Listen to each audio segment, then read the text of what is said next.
We switch gears here on a Thursday edition of the program. Ravens' last OTA, where the media was able to get out there and watch, was this week. Next week, they'll have mandatory minicamp. Joining us now to tell us a little bit more about what he's seen during the Ravens' offseason activities.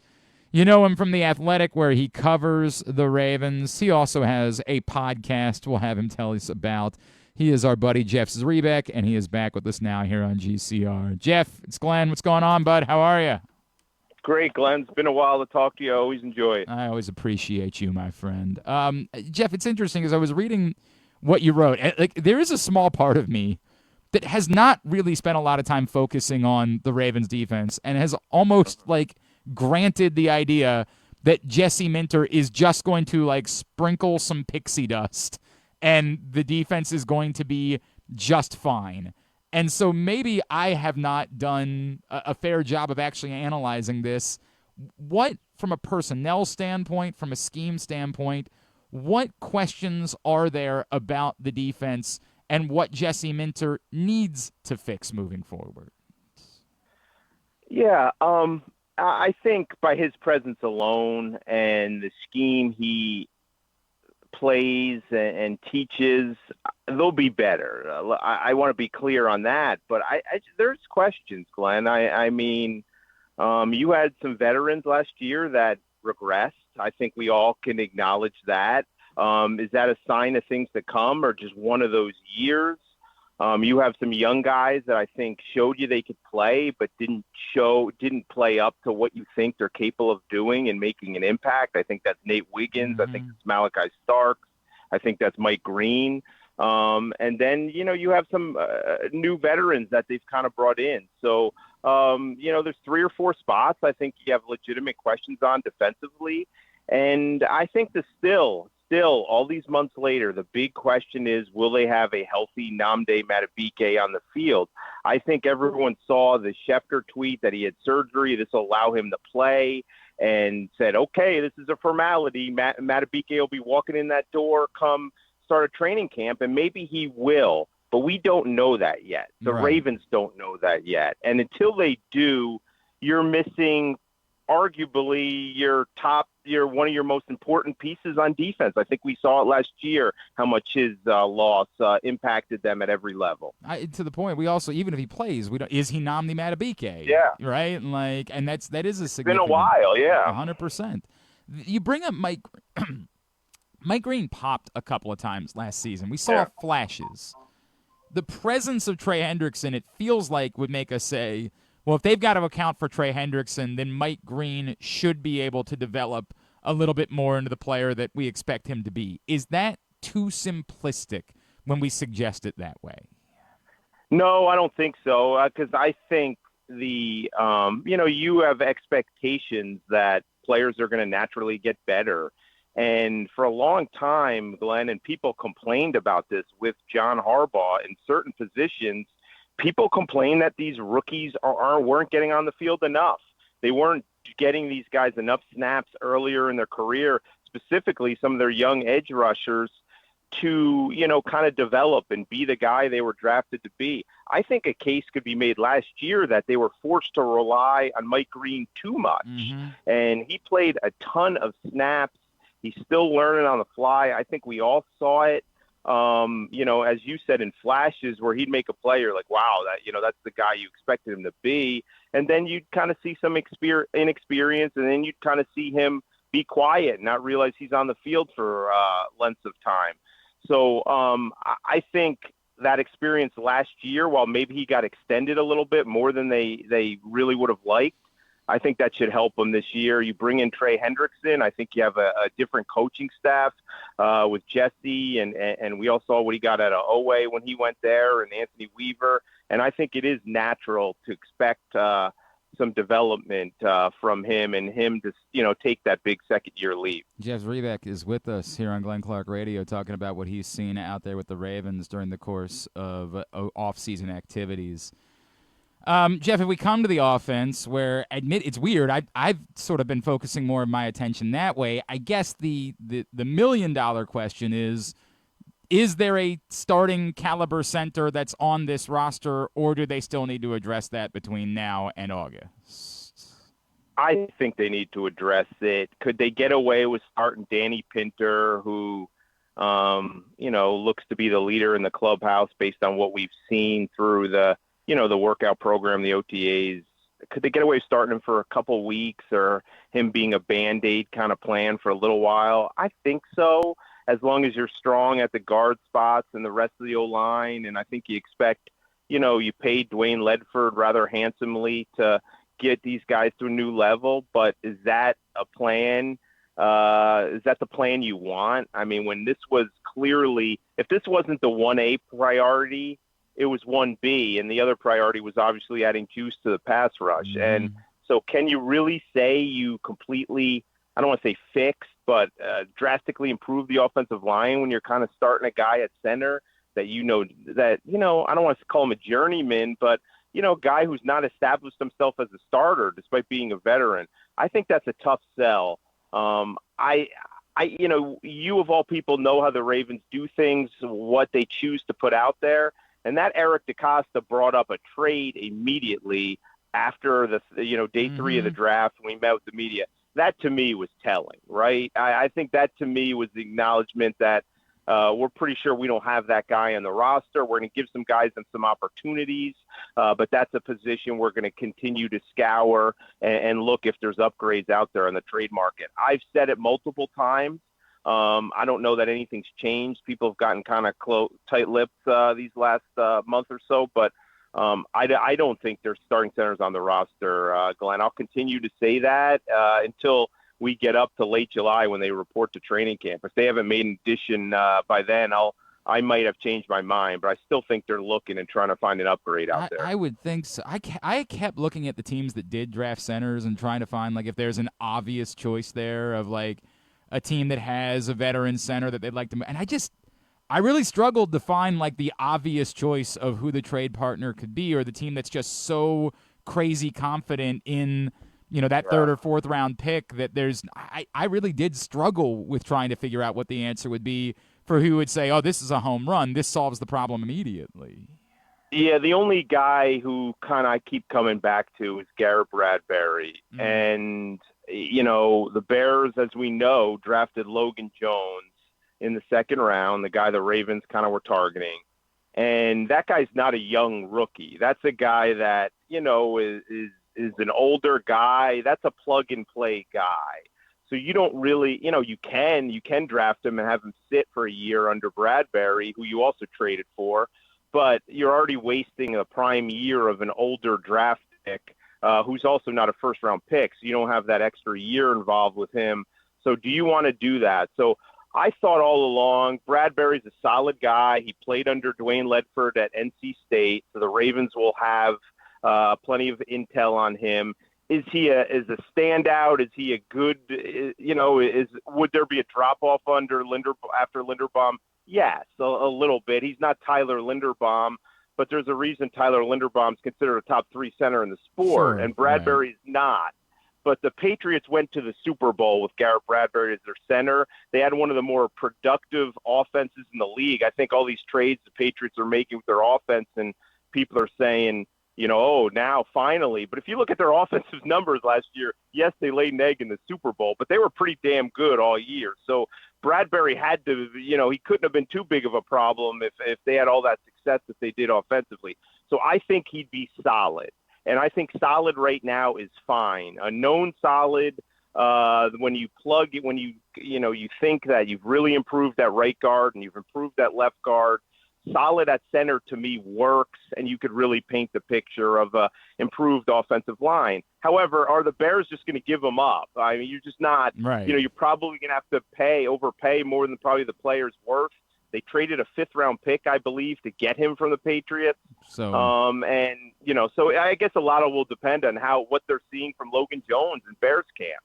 If he looks like he's ready, he's taken the reins already, then maybe you do make that move if you're the Bears. But as we all know, teams don't trade quality offensive line depth much because no team goes through the season usually, just having to rely on only 5 guys. You need 7 or 8. Jeff, the position that I guess by default have ended up talking about the most, and it's not like I'm trying to force the conversation. I guess I'm just more confused by the lack of conversation, is the pass catcher department, where I acknowledge the Ravens spent 4 picks on tight ends and wide receivers, but they were all mid-round guys, and it's tough to project definitively that those guys, and I know that we still need to learn what a Declan Doyle offense is and who a new coaching staff is willing to give opportunities to, and I acknowledge that a lot of my thinking is based on what I knew of the John Harbaugh era Ravens, but I look at the pass-catching department, and I say you have a known in Zay Flowers.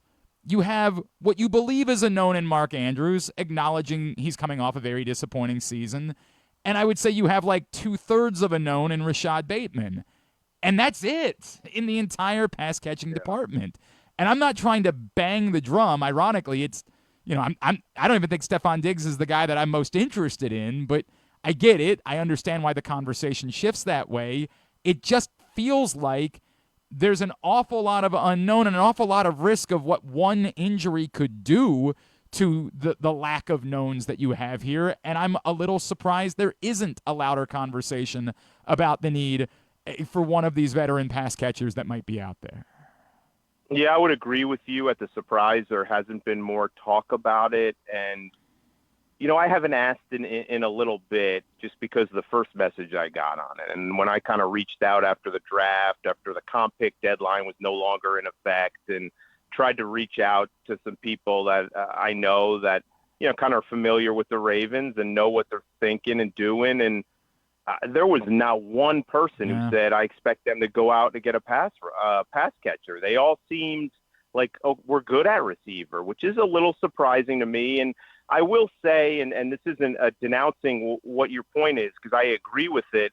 You could say at 5 or 6 positions that if we lose a guy, we're screwed, right? I mean, that's sort of that's sort of the NFL in the salary cap era. But I mean, look, if Bateman doesn't bounce back physically, and if something happens to Zay, man, I mean, you're not long away from having Devontae Walker as one of your top targets. And who knows what even you have in him, because he's been such a part-time player. So I still could see them bringing in a veteran. I just wonder if it's a bigger swing, if it's one of those guys like a Diggs or is Keenan Allen still available? One of those kind of guys. Or they just go again. They love these veteran wide receiver special teams types late in the offseason, the Keith Kirkwoods of the world that, yes, if he's your number 5 receiver, you're fine. But, again, that's really not the answer if you lose one of your top guys. So I thought all along, Glenn, they're going to use this time to evaluate Surratt. They're going to use the time to evaluate Jacoby Lane. They're going to use the time to evaluate how much Devontae Walker has come forward from last year. See in Declan Doyle's offense how it's playing out, how the young tight ends look. I mean, we can't forget about them in the pass-catching scenario, and then decide. Because veteran wide receivers are going to be out there for the next couple of months, right? I mean, we saw the Giants just sign 3 of them in about 2 hours, and there's probably better guys available than the Giants signed, Beckham, Schuster, and the Berrios. So I think that piece will be out there in a month or two if that's the direction they want to go. And ultimately, the play of these guys during all these practices and mini camps and all that, OTAs mandatory next week, is going to determine whether they feel like that's kind of an itch they need to scratch. Jeff, do you have a sense for, if they don't, like if this is the group, do you have a sense for, it is Tez Walker the third receiver? Do they, is Surratt or Lane? Like, do you have a sense for how this sort of flushes out of who's really in the picture, who's someone that they believe in versus, who's someone that maybe is competing for a spot or competing for time? I think they would like to see one of those rookies, Lane or Surratt, get that spot, earn that spot, and be able to rely on one of those guys right away. Now, there is, we do this, I don't say we, but kind of the fan base does this every year where someone looks good in a practice and we just all buy in, me included, buy into the wide receiver hype. And, we wind up having Tandon Doss having a great practice and automatically anointing him or somebody of that ilk. But don't forget, he was drafted by Joe Flacco, so I still think at some point he could maybe be a contributor. Yeah. So, but the way other players talk about Jacoby Lane is a little different. Just hearing the quarterbacks talk about him, other players, former players even, there seems to be an excitement about him. And to me, Surratt's looked even better in terms of just like he belongs, like he carries himself like he's been in the NFL for a couple years. None of this is too big for him. A lot of the rookies you always see with a deer in the headlights this time of year. To me, he looks more than ready to contribute. But still, we're talking about a number 3 receiver, a piece who's on the field a lot. I think that remains to be seen. I don't know that there's a favorite right now. I will say Devontae Walker in at least one of these practices, he caught a couple passes and pulled away from the defense. Just the way he was running was better than I've seen so far. I think he's in line to kind of get an opportunity to pop here, but I just haven't seen enough to think who that guy is, and to even be confident that number 3 is on the roster. But man, they seem determined to make sure he is, just with how they've acted and how they're talking. By the way, of the guys that you brought up, I for some reason I am enamored with Keenan Allen. I'm just convinced, Jeff, that he's going to be 50 years old and he's still going to have like an 800-yard season somehow. Like dude just knows how to get open, knows how to make plays, reliable. It's nuts. Yeah, well, he's just a classic pro. Been a great player. Jeff, let me wrap with this because I have attempted to talk about it like an adult. There is no reason for me to believe that there is any sort of problem between the Baltimore Ravens and Lamar Jackson, or that Lamar Jackson wants to be anywhere but Baltimore, as he says when you guys ask him about it. At the same time, there's no way to explain why the Ravens are in the position that they're in with Lamar Jackson. Everyone knew that this date was coming, and yet nothing got done. And both things to me are equally true, right? But I don't know how to explain it or how to make sense of it, particularly knowing that I believe that both things are true. Yeah, I mean, here's, as I said, anything you say on this or anybody in the media, you sort of get a headline and it gets taken out, so it is always tough to talk about. I will say a couple things on this. One, I think the Ravens are more than ready. I think the ball's in Lamar's court. I don't get the sense, at least I didn't recently, that there's even been extensive talks, and I think that's not because they're not on the same page or Lamar was turned off by an offer. I don't know what it is, but there's something that kind of I think is prompting Lamar to wait, and I don't know what that is. I don't know if he wants to experience life under Jesse Minter and Declan Doyle for a while. I don't know if it's something else going on off the field. I don't know if he's waiting for another quarterback to get a deal. I don't even know who that quarterback would be at this point. But I get the sense that, kind of they're confident and comfortable and they're willing to go at Lamar's pace here. But the other thing I will say, Glenn, that leads me to believe this is different, and I've said I still think this deal gets done, I don't sense the frustration that I've sensed in the past with this. I sense the Ravens know Lamar has communicated exactly what his expectations are, when he wants these talks to happen, where he is, and the Ravens are good with it and understand it. And Lamar's been in the building all off season. People have raved about his engagement level and all that. And I feel like they're in a good place and they are communicating well. And that's not always been the case. So that's where I draw optimism that this deal will get done. And again, like most things with Lamar and the Ravens, they're head scratching and we don't know the whole story. So I guess we will see. But the fact that he's been, like, if he was really angry about his contract situation, would he be in the building basically the whole offseason? No, I don't think so. Again, it's why I say there's no reason for me to think there's an actual problem other than the problem. It's just it's so bizarre. Yeah, it's always head scratching because there's really no information coming out either side. Right. We know Lamar's people. We know he has very few people to begin with that he trusts, and the ones that he does do not talk. And we know the Ravens are so private about Lamar because they don't want to put stuff out because it just makes things difficult. He gets pissed off, he gets offended, hurt, and then all of a sudden talks become even that more difficult. So both sides are really quiet. They're not talking on it. But I do, as I said, sense that they're in a good place.